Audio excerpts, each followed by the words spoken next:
Hey folks, Ty here, BreakerCulture Media. So in today's episode, I'm thrilled to have Shani back with me. It's been a while since I've had Shani on the show. And for those that don't know, Shani and I started the BreakerCulture podcast back in 2017. And he was in and out of the first 100 or so episodes, helping co-host and help co-interview many of the guests that we had on. And if it wasn't for him and him continually holding me accountable and pushing me, I wouldn't be around still putting out content. So I owe a lot of thanks and gratitude to Shani. But I was obviously bummed to see that Shani over the past 6 months has stepped out of the hobby. And today's topic is all about why he stepped out of the hobby, the frustrations that he's digesting still.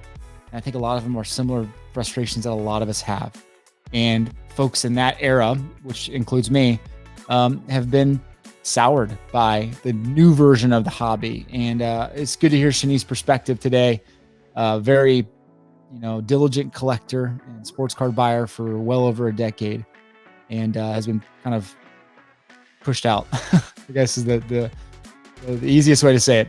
But we talk about what's filling that void, right? What does that mean? And what are the lessons learned from kind of his experience? And so I think it's helpful. Hopefully you get a lot from it. Be sure to like, subscribe, and put your comments below with different parts within the video. So anyway, enjoy the conversation today with Shani.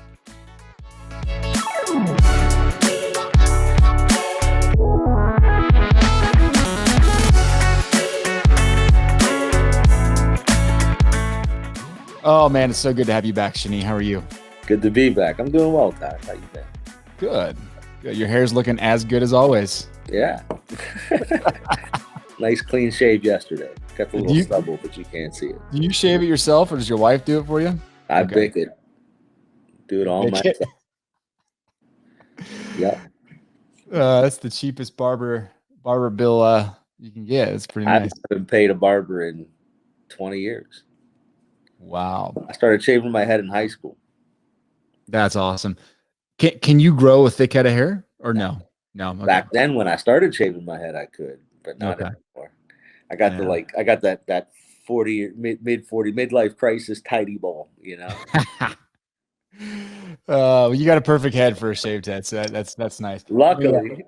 Luckily it's true.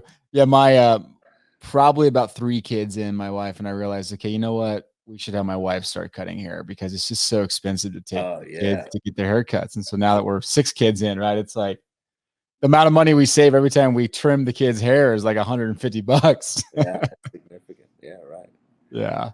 But cool, man. All right. So today is a little bit of a different topic for you and I you and I haven't spoken on a podcast in months, but we've obviously stayed connected. And I feel like you share a sentiment that a lot of folks in our age group have shared the past 6 to 12 months. And that is just the overall frustrations with some of the new version of the hobby, and really just how you become disconnected.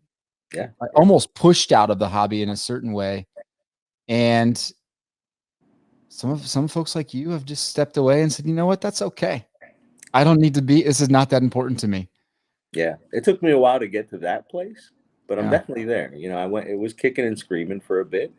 It was sadness for a bit, no question, kind of like a grieving process. I moved through the different stages, and, some stages took longer than others, but, I'm definitely at a more peaceful place than I was at a certain point. And, it is what it is. There are certain things that I'll always miss and probably reach back to experience periodically. But yeah, right now it's kind of like good riddance. Well, and I guess set the stage a little bit for folks that don't know your background in collecting. I mean, you've been collecting for a long time, and I would label you as not just a casual collector. You were someone who was in breaks. You were constantly going to Targets and Walmarts and buying cards. You were building a collection not to resell, but for yourself. Yeah.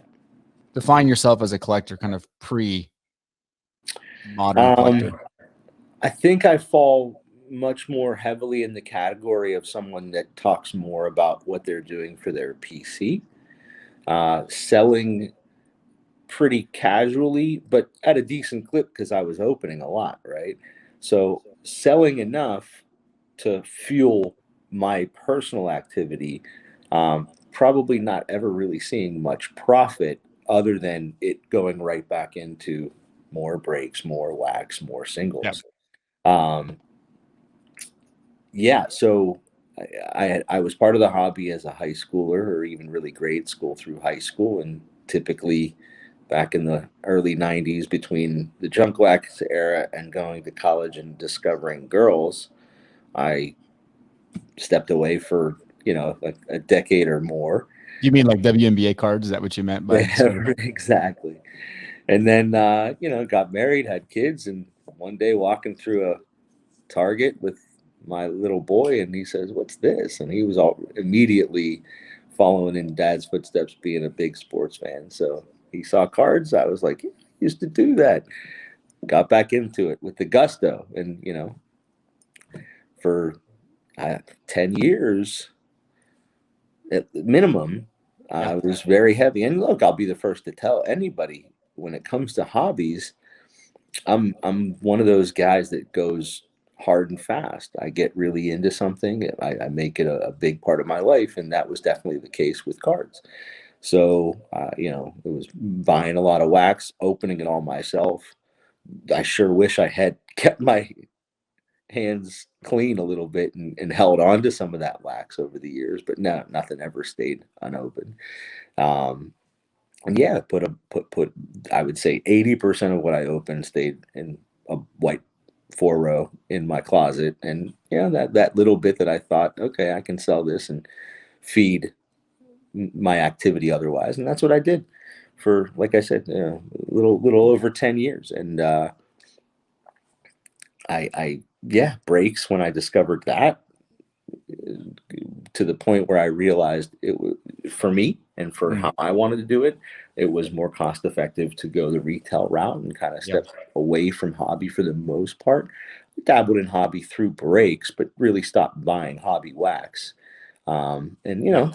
went that route and did it for several years. Met you, got more into it, and more into it from the cerebral perspective, and making better and better decisions as I, got more and more informed Yep. over the years, and thought, I'm at a place where I can consider myself almost a quote unquote expert in this hobby, at least as it pertains to how I want to experience it. And then the world changed in so many ways, right? The pandemic happens, and that domino effect as it pertains to the hobby. Obviously, we can talk all day about how it affects the world and continues Yep. to, but as it affects the hobby, right, it changed so dramatically, so quickly, that it was a whirlwind for me, right? So I went through several phases, as I referred to a moment ago. And initially, I remember having that first conversation with you about, oh Mm. my, this is about to really give us an opportunity to have such a windfall. And Yep. I rode that wave for a while, made a nice chunk of change over the spring, summer of 20, right? Um, and through that process, realized this was great for a few months, but now it's starting to get into, I can't get product. I can't experience the hobby the way I'd like to. It's not all about selling for me, even though that was nice. It's not the process within the hobby that I ever really enjoyed the most. Yep. Not even second most, not even third most, right? So once I realized, all right, my only activity in this hobby now is about selling. All right, I hit a peak and realized I don't want to put the time and effort that is Yep. needed into listing, and I especially don't want to deal with the headache. And this is not intended to offend anybody. There's a lot of new people in this hobby that have 3, 6, 9, 12 months, and that the learning curve for those folks is steep. And a lot of those folks ask a lot of questions. Some make sense, some don't. And it makes the eBay experience pretty rough when you're dealing with a lot of people that ask weird questions. And worse, obviously, questions are questions, right? But worse than questions are, a lot of the ugliness, the returned cards, the Oh yeah. Yeah. it just got so frustrating. It doesn't, you know what an Yep. experience. I don't need to spell it out. So let So me ask you this then, because it's crazy. By the way, do you remember when our first podcast was together? my guess is it 16? It was late 17. 17. Yeah.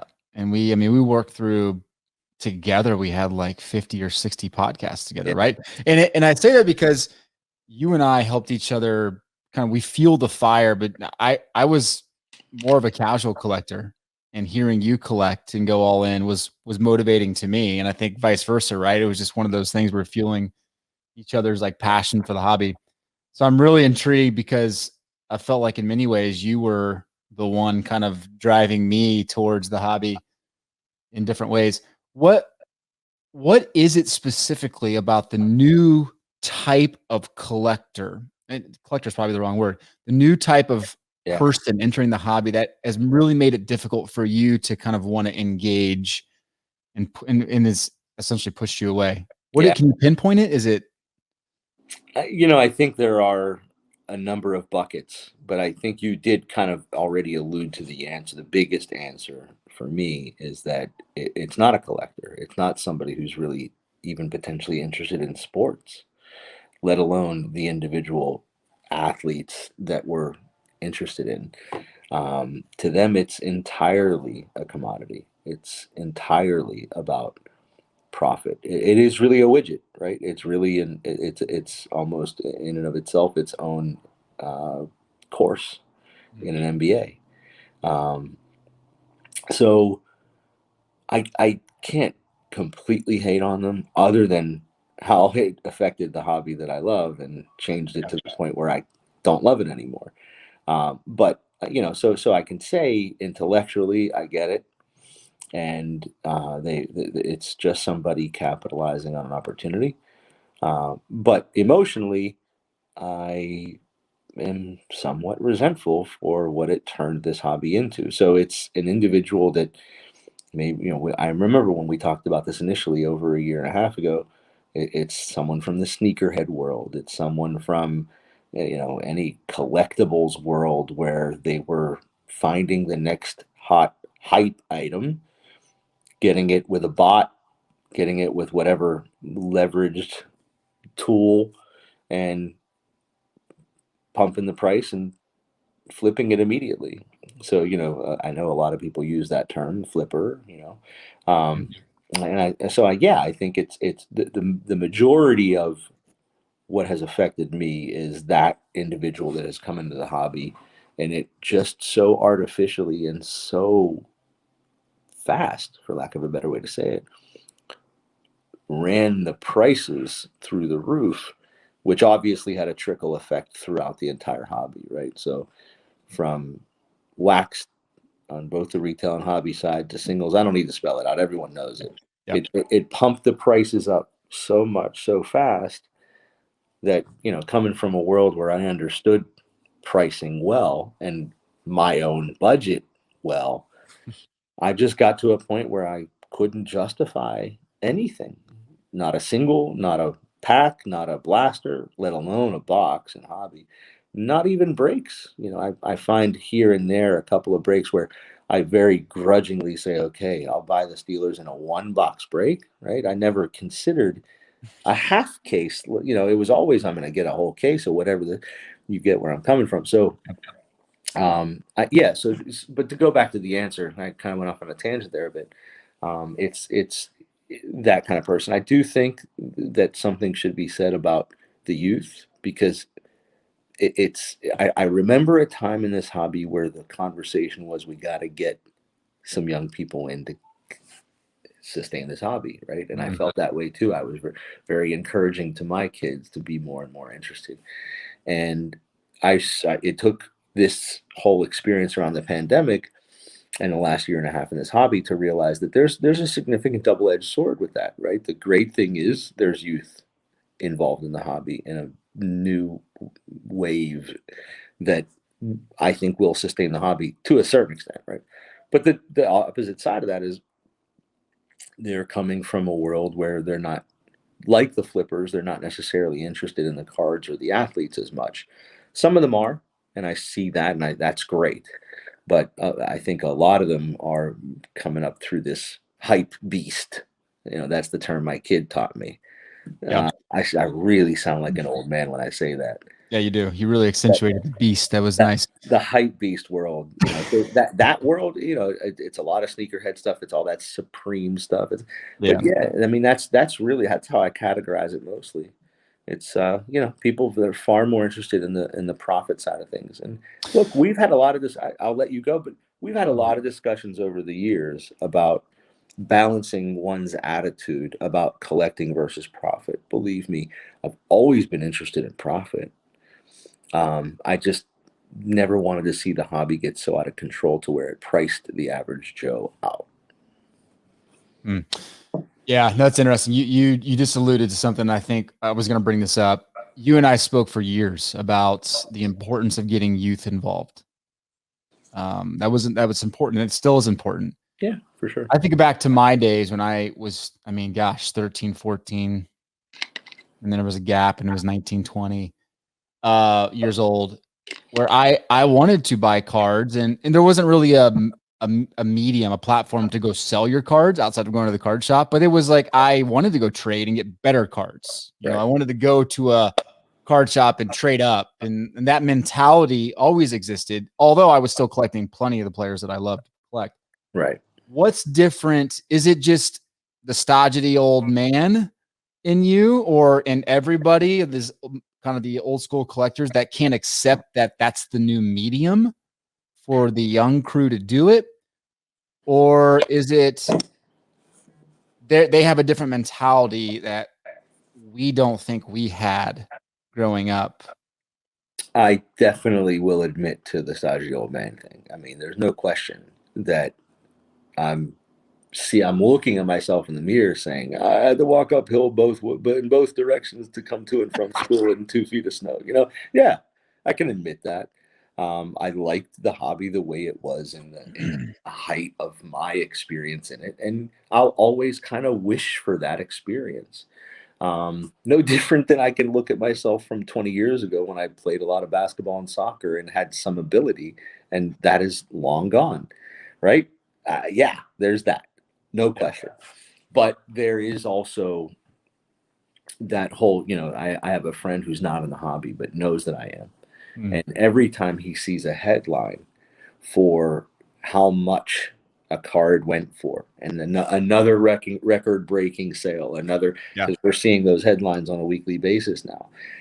He'll copy paste and send me that headline, and we'll chat with one another, or even have a conversation on the phone and say, what's going on here? Yeah. And what I'm getting at is this. Yeah, the record-breaking prices are for guys that you could maybe say there's some justification there. It's a LeBron, it's a Steph. Okay. But we're talking about a world where we were and are still seeing rookies, unproven guys, especially in baseball, that have never even stepped on the field and won't for several years, who are going for prices that far exceed the vintage that you can really rely on, to the extent that, and this is the reality in all sports, by the way, as you know, but to the extent that you look at it and say these prices are indicative of somebody who has already made the Hall of Fame and won 10 championships. And you're shaking your head wondering how is this possible? How is it sustainable? And how is it based on logic and some sense of how this all works? The hype around it drove it so fast, and all these new folks who had a steep learning curve and weren't really at a point in that learning curve where they were making decisions with the kind of information that I think guys like you and I and other folks that are veterans in this hobby have.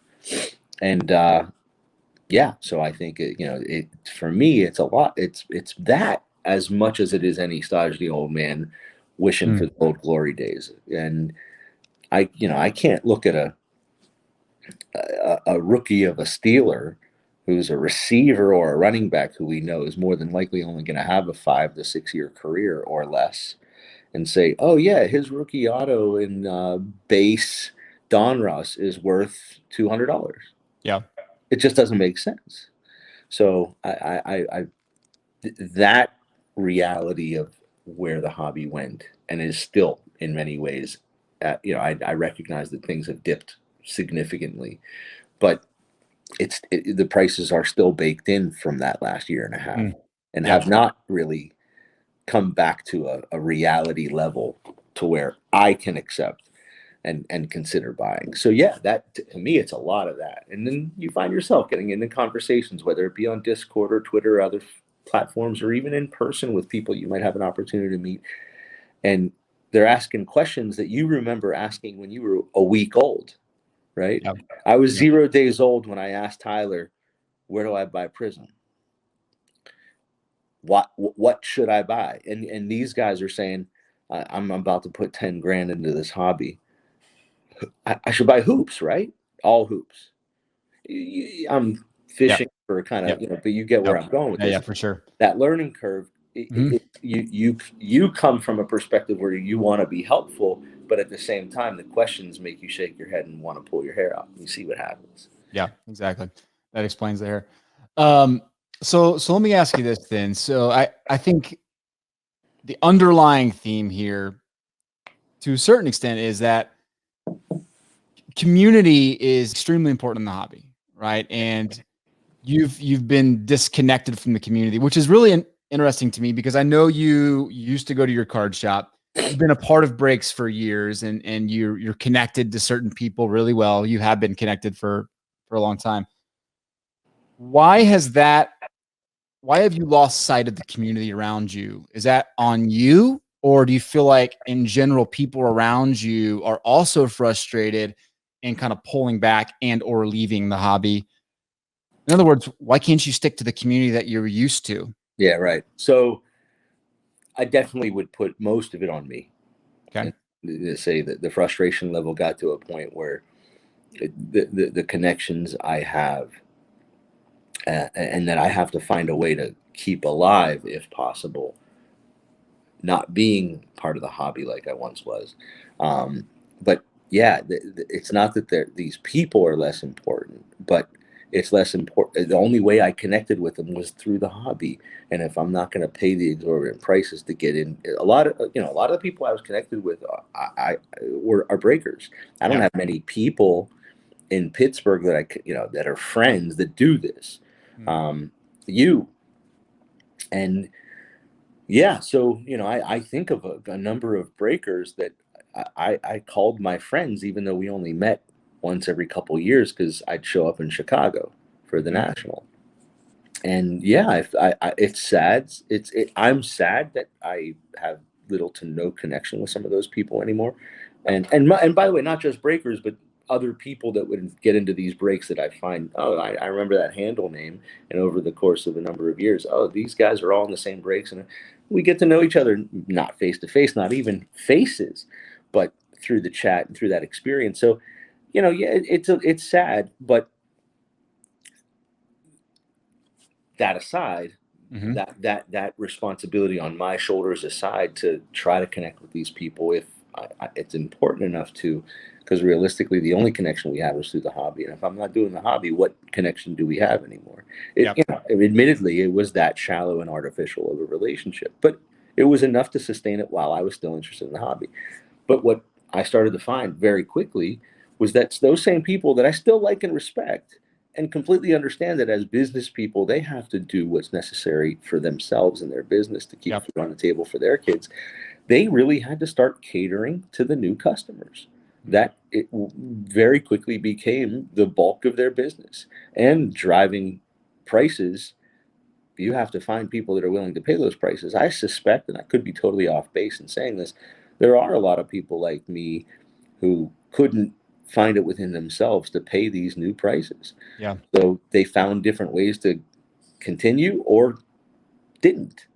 Yeah. And the majority of the people that are, engaged in that same way that I once was, I think they're new people. But those breakers that I like many of, excuse me, they they have a business to run, right? It has to be cold and impersonal to a certain extent, and they don't have the time to say, "Oh, you know what, Shani, you're still my buddy. Let me jump on the horn and talk to you for an hour."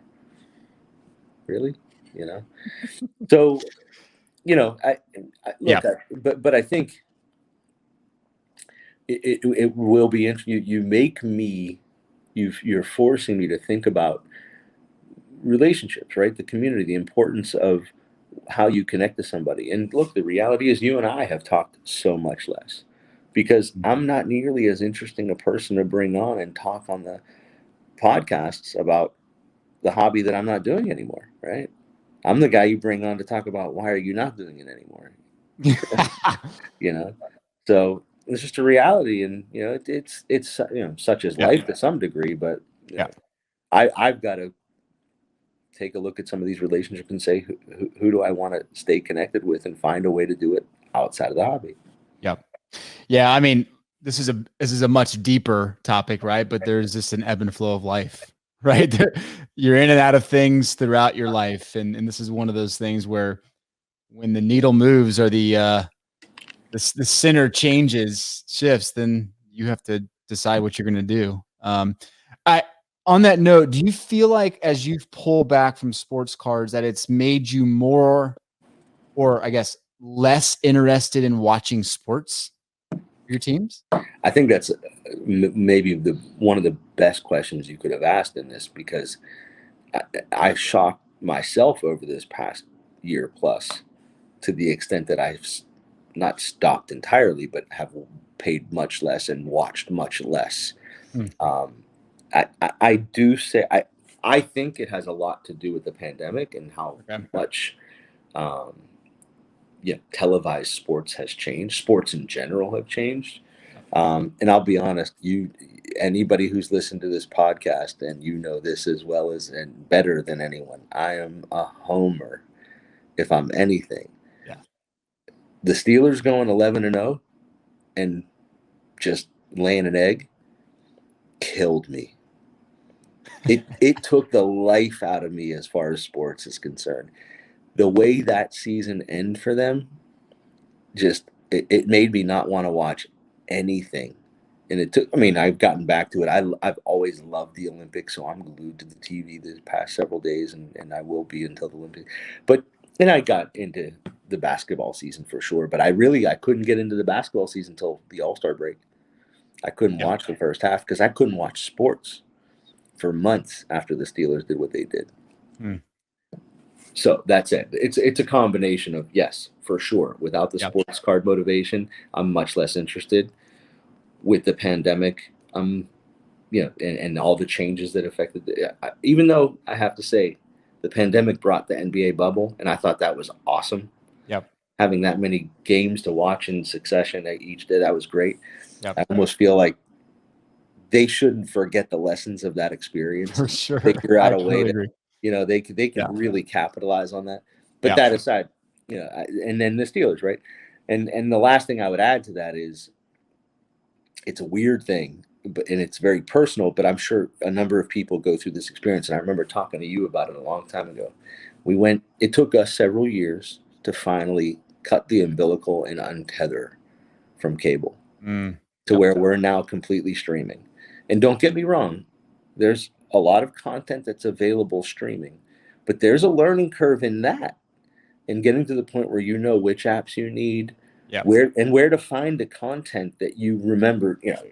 How many, literally, how many days of a week, of a month, of a year, for so many years in a row did I just wake up, pull out my remote, and say Sports Center? Yeah. I Right. didn't have to think about it. Yeah. And if I knew there was a Steelers, Pirates, or Penguins game on, I knew exactly the button. And it's just a new process. And even though we've been streaming now and completely, untied from cable for, I don't know, 6 months, maybe a little more than that, I'm still not at a point yet where I know if I want to watch a live game of my choice, exactly where to go to get it. I got to call my 14-year-old up and say, "Hey, find this for me." You know. So my whole world as it pertains to sports has Yeah. changed. Um, so I'm always going to be a sports fan. I'm always going to watch the local Pittsburgh teams. I'm always going to watch the NBA. But I definitely think the intensity with which I've engaged with it in the past is probably gone. Yeah. No, that was obviously a loaded question because I think along those lines too. And I feel like one does affect the other. Yeah. And sometimes it's sports card affecting sports, and sometimes it's sports affecting sports cards. I think when there's Yeah. very big events in sports that you get hooked on, for me, it drives me back in and closer to the hobby a little bit, thinking, okay, how can I partake in this a little bit closer? And then I mean, I do think like for guys like us, when politics were really starting to be injected into sports, it pushed us a little bit further away from sports, which then For made sure. it okay for us to step a little bit further away from sports cards. So Yeah. Oh, that's actually a very good point, and I think a very big factor for me that I didn't think about, but it drove me away from a lot of things. yeah, Politics being infused into so much of life drove me away from a lot, and a lot of people, by the way. Mm, mm. A lot of people that I thought would be friends forever, I'm not talking to anymore. Yeah. Well, we don't have to go there. The fact that No. you and I are talking, right? Although we probably agree on most things.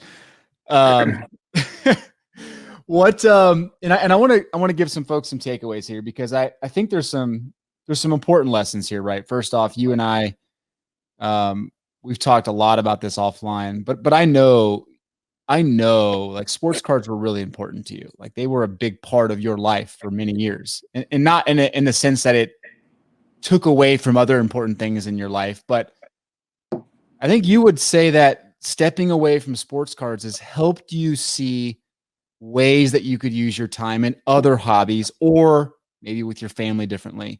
No In problem. what ways has stepping back from sports cards helped you kind of see a different perspective on life? So it's a great point, and it couldn't be truer for me. And there are a few things.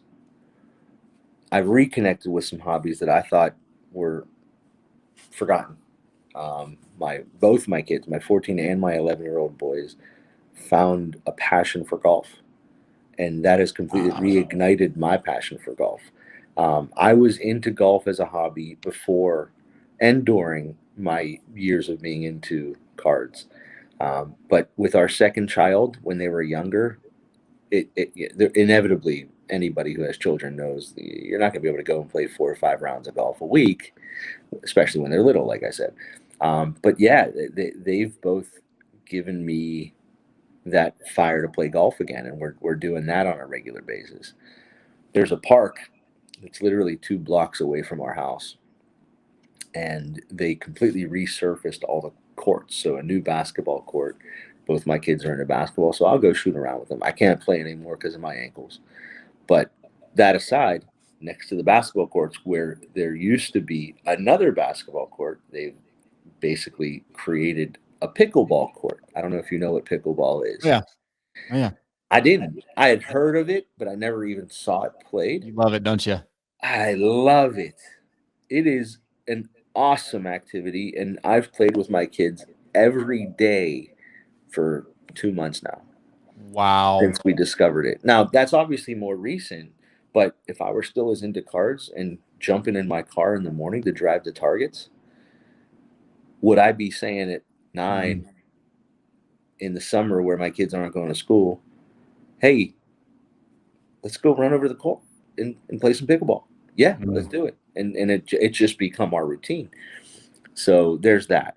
Um, there's no question that, I mean, that the whole fountain pen hobby thing that I was kind of getting into while I was into cards, I pulled back from that as well because there's been an effect on that hobby through the pandemic that's somewhat similar to cards and how prices have kind of gone through the roof. But luckily, I'd already kind of built a nice collection of fountain pens and found my kind of utility for them in a routine. And so I've really just stepped that up and been more active with writing, and I haven't discovered, other than pickleball, anything new. It's like I said, more time for things that I've been doing in the past. And then my kids are at that age, and I think every parent, at least the parents that are worth their salt, go through regularly that experience of, what am I doing as a parent to really be connected and a good parent to my children. I spent so much time chasing. I didn't realize how much of that time I was taking away from my family. So whether it's pickleball or golf or anything, it doesn't even matter. I'm just spending that much more time with my family. And that just makes me feel better as a human being and as a father, obviously. So as I've noticed that, and I know that my kids have noticed it, it's reinforced that I can't go back to those days of chasing and going to 5 targets and all that. It's a bad use of my time. No, I think that is a profound point, and it's something that I've thought about a lot. And that is in any hobby, and everybody's in a different stage and walk of life. I get it, but I challenge you to evaluate the hobbies you have, and the ones that draw you closer to the people you love are probably worth investing time, and the ones that draw you farther away from people that you love, right, are probably not worth your time and money. Right, no question. It's a very broad statement, but I really do believe that, because I think you see a lot of times these days, people are just frustratingly remaining in the hobby. And that frustration carries over into their social media, into their families, into their interactions at work. And it just isn't worth it. If that's what that particular hobby's doing to you, go find another hobby that draws you closer to people you love. Right. Yeah, That's great. I couldn't agree more. It's not to say, though, that I won't find some connection to cards. Yeah. I just think it's one of those hobbies that I was so intensely passionate about for so long that, yes, what I'm doing now is essentially akin to not being involved at all. Just a couple blasters every several weeks. It's almost like I'm not doing anything. I know myself. There's always going to be a player in every draft class, whether that's a Steeler or a rookie for the Celtics or whatever. There's going to be those guys. You know what? I want his rookie card, but it's going to be grab that one single, grab that one blaster in a random kind of blue moon kind of period. Yeah. With what frequency, who knows, but not close to what it was at my height of the hobby. And that'll be it. And I can't speak to what might happen if this hobby shifts in a big way, which I think you and I have thought for a long time. As the ceiling keeps getting raised, we're just getting closer to a major shift. Who knows? We've been wrong many times, right? That's fine. But I have a sense that there is going to be a day where things kind of come back to earth. And I can see myself stepping up a little bit, but never getting back to the intensity that it once was. Yeah. No, that's good. That's good. All right. A few minutes left here. It's my fifth kid, my third daughter's birthday today. So we're taking her out for breakfast. Nice. Turning 5. Yeah. Okay. So a couple last questions for you. Number one, your current collection, you're not selling it off. You're holding your cards, right? I know we had offline conversations about when you're like a peak of your frustration. You were like, Tyler, I just want to unload everything. I wish someone would walk into my house and be like, here's a check for all your stuff. I'm good. Yeah. Is that where your mind's at now or no? So I'll be very brief. I have my PC. That's separate from the rest of the cards. That's my small, very Pittsburgh oriented. Yeah. There's the cards I know I'm giving to my kids someday, right? That's separate. But I have an enormous collection outside of that I desire to completely liquidate. I just don't have the energy to go through the process of getting that done.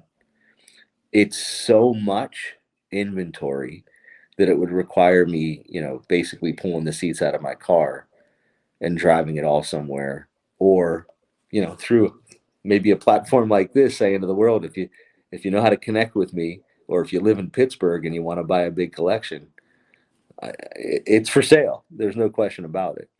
Well, I know your collection, and I know it's legit. So if there is anybody listening, and I know there's plenty of people listening, track down Shani on Twitter or something, because it's well worth your time to make Shani the offer. Yeah, it's definitely for sale. I have 2 rows, shoe boxes, one for each sport. That's what I'm keeping. Everything else, and it's probably in the area of 50 4-row boxes, and then a whole whatever. It's a lot, and it's just the intimidating reality of how much effort it's going to take to get rid of it. I mean, look, I can call a local shop owner and say, come on by, but honestly, I don't want to make more enemies, but there's some people I just don't want to deal with, We'll leave it at that. I know exactly what you're inferring. All right, so I'm going to do a little bit of a little retro, little flashback to our prior segments, and this is a quick response, rapid fire to some of the headlines in ESPN real quick. This is one of the favorite things that you and I used to do. So I'm gonna throw up 3 or 4 headlines that are current as of today. What is this, August 3rd? I just want to get your response. Sure. Cool with that? Let's do it.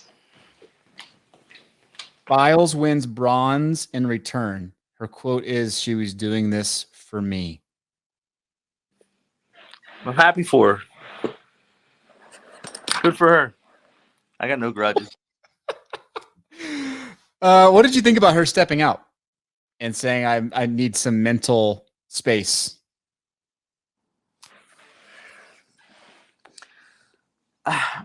Honestly, my knee jerk is I really have a lot of sensitivity around mental health. Yep. And it's so easy to look at an athlete's life and all that they have and say, you got it easy, and all you got to do is just go out and perform. But someone who has difficulties around that kind of thing, it could be all encompassing. That I respect her more for being able to do what she needed to do to be healthy. Honestly, I really do. So yeah, that's it. Okay, I like it. KD Powers US passed Rubio, Spain, and into semis. This is pretty fresh news. It happened while we were sleeping. USA basketball into the semis. I actually started watching the replay a little bit earlier, but didn't get through much of it. I'm happy, but the U.S. on both the men's and women's side have shown flashes of not being the strong, even close to dream team like U.S. side. Yep. That I'm not going to be too surprised if either the men or women team end up not winning the gold. I'll be shocked if they don't win a medal, but I don't think I'll be shocked if they don't win the gold. Okay. Fair enough. I still expect them to. Don't get me wrong. I do too. I think Kevin Durant's going to make sure they don't. He had excellent. Yeah, and I'm not the hugest of Kevin Durant fans, but I do respect the heck out of that guy, and the team in general, especially guys that were playing in the NBA championship and the next morning were flying out to go represent the USA. Like, that's who I want to spend my night watching and rooting for. People that are selling out to say, I'm representing my country. I like Middleton and Booker, but man, my respect level for Drew Holiday, which by the way, it was already pretty high. For sure. I actually remember, by the way, not to go too off on a tangent, but both Holiday and Middleton are 2 guys that you and I both have talked about for years. Yep. Some of the most underrated players in the game. Exactly. I almost want to go back and find the podcast and find out what the date was, because I remember saying it. Yeah, it was late 18. I'm fairly certain. It's actually made me go back and find Drew Holiday cards that I want to buy, just because I want to put a guy like that in my collection. Yeah, he's so right? Yeah. I love it. On the flip side, U.S. women's national team devastated Rapino says they were gutted. She also said some fairly interesting comments about how, of all teams to lose to, Canada. She's never lost to them in her career. Yeah. Thoughts? I watched most of every one of their games. Actually, I think I watched all of their games in the entirety, right? So I can definitely say that team was a shadow of what the U.S. women's soccer team has been in the past.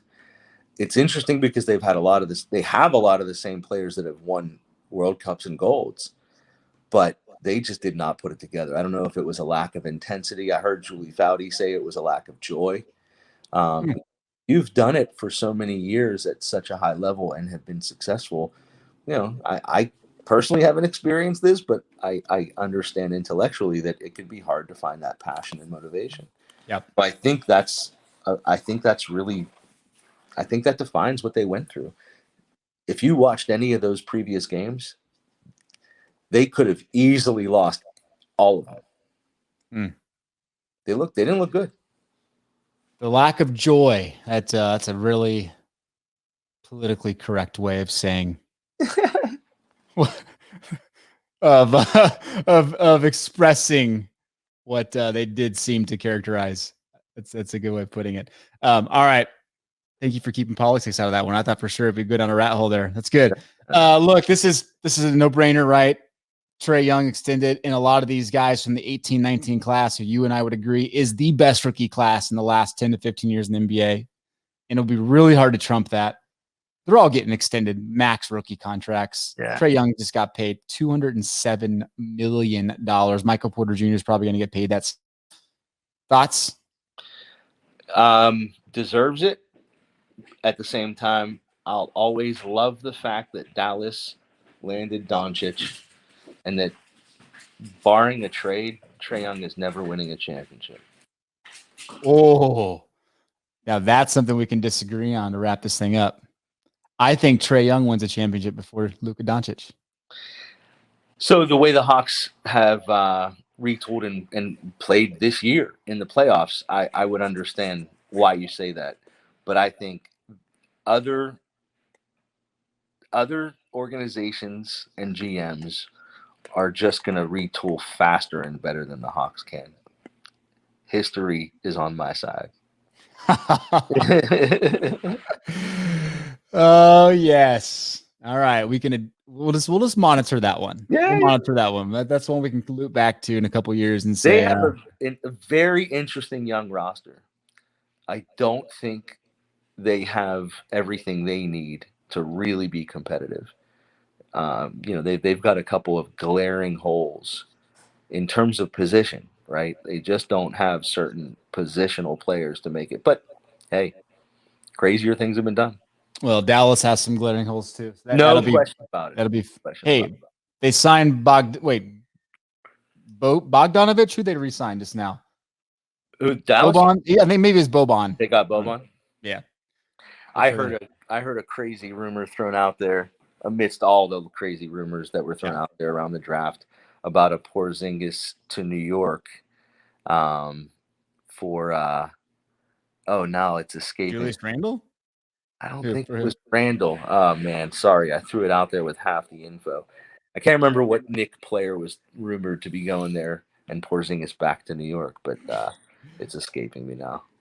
Nice. That was a really good point. Thanks for bringing that up. Yeah, that sucks. Nice. All right, man. Well, I got to go take my kids to some breakfast. It's been great talking to you. This is some good takeaways, and let's do this more often. Definitely. I'm in. All right. See you, Shani. Yeah.